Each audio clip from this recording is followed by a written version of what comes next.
This is the other alternative where we use liquid fertilizers. Liquid fertilizer. And there are different plants, different types of plants that can provide. Oh wait, make sure they can provide nutrients that you need in your soil. We'll get on this side so that everybody you need can. Nitrogen, you need potassium, you need trace elements, but the most important ones in your soil is nitrogen, potassium, phosphorus. So you're looking at how can you extract those nutrients from whatever that you have. Like if you need calcium, you just get bones and burn them, so that now you convert from carbon to calcium. So just burn it. You burn the bone until it becomes very white, and then you grind it. That becomes your fertilizer. Number two, we have a plant called Tithonia diversifolia. It's in the fence there. That fence, or that fence there. So you ferment, you soak it for 21 days, right? So this is one of them. So you dip it in the drum and then you cover it for 21 days. But you keep on stirring, yeah? So that now it mixes very well. 21 days, so you get pure nitrogen there. If you want potassium, you get what we call Russian comfrey. Russian comfrey. Comfrey in Kikuyu, we call it mafaki. Okay. Yeah, it's a vegetable. So you just get Russian comfrey and soak it again for 21 days. You get a lot of potassium. So if your plants are turning purplish, you have seen that maize turning purplish on the edges, or sukuma wiki turning purplish, that's lack of potassium. So just apply it. And you know potassium and nitrogen gets leached very quickly by rains. So after the rains, you just come with a cupful of these materials or these liquids, and you apply.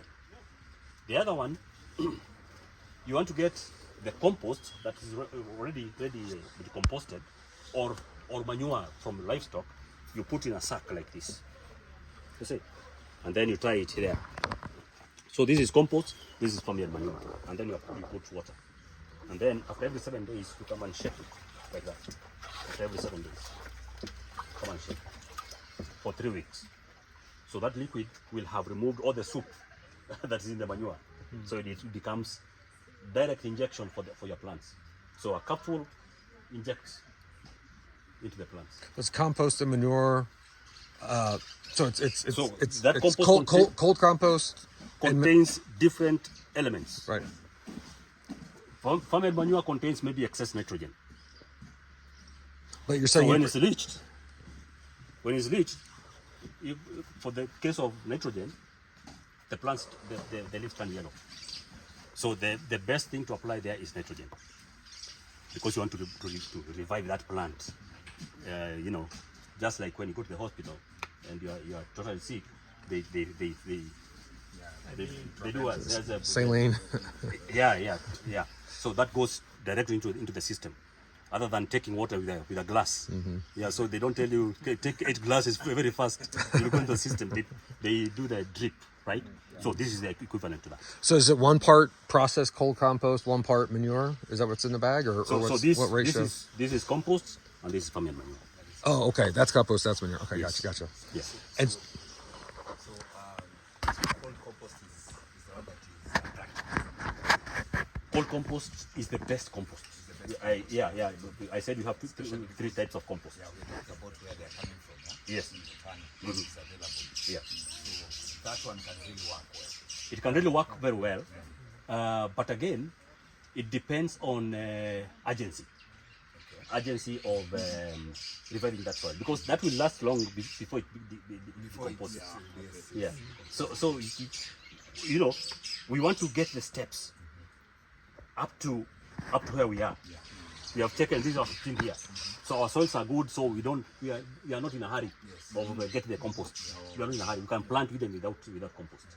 But for you guys, maybe you'll need hot compost first, and then when you have already compost there, you can start making cold compost, because already you have a pile of compost that you are using.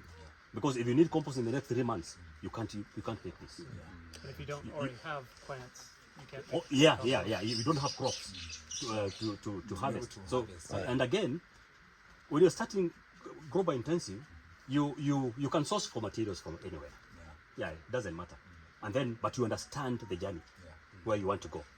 So you can start from whatever that you have, and then now get to understand that the next season I'll acquire materials from my farm. I start making compost from there, my own compost, and then it will take you like 3 years up to 6 years for you to start saying that I'm becoming sustainable in terms of soil fertility management.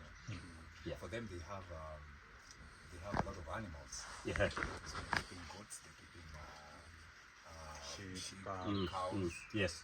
So that one.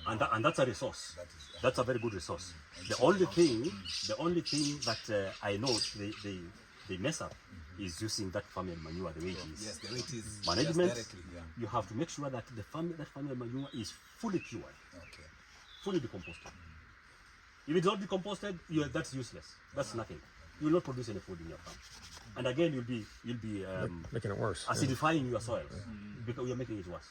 So make sure that you are piling your compost where it is not rained on and where the sun is not directly hitting the yeah. So you don't have to make this, you don't have to make that, but even under shade, that is fine. And then maybe you can buy something like this and then cover. Yeah. So in Kotani, Yeah. the type of soil is sandy and cotton. Okay. Cotton and sandy. Yeah, those are worst kind of soil. Yes. So which type of manure should they? So those kinds of soils don't have organic matter. Yeah. So you have to make sure that now you start focusing on how do I get to apply organic matter. Yes. And I get it from maybe right now it's 0. Maybe 5% organic matter. You want to take it even up to 1 point something. That will be okay. Yeah. So the best type, we start with what we have, but manage that manure very well. Make sure that we are piling the manure. You heap. You don't spread it. You heap so that it decomposes slowly. And then after that, now application. How do you apply? Some farmers just throw the manure in the farm. That's useless again because it will go into the air. Volatilizes it. Yeah. So you have to make sure that you're covering. Yeah. And then the rate of application, start with a small area. As I said there, start with a small area. Make sure that you have built that soil and then move to the next area.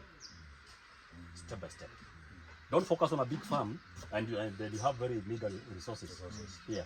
So start small, and then after maybe a year, the next portion like that, until you are done with building your soil.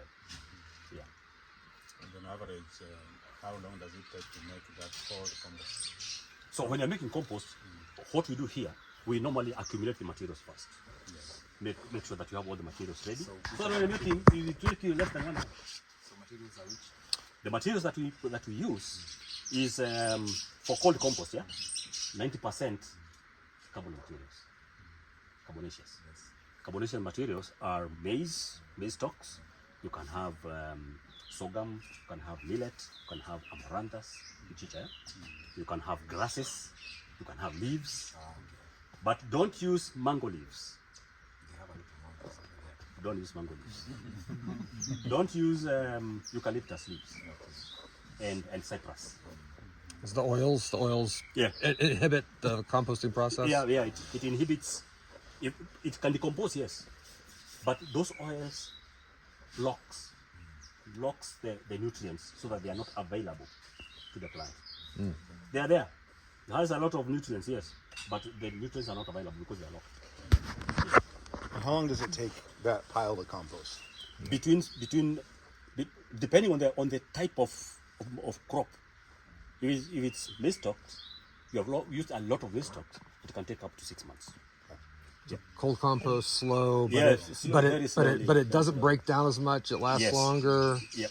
It's a more slow release.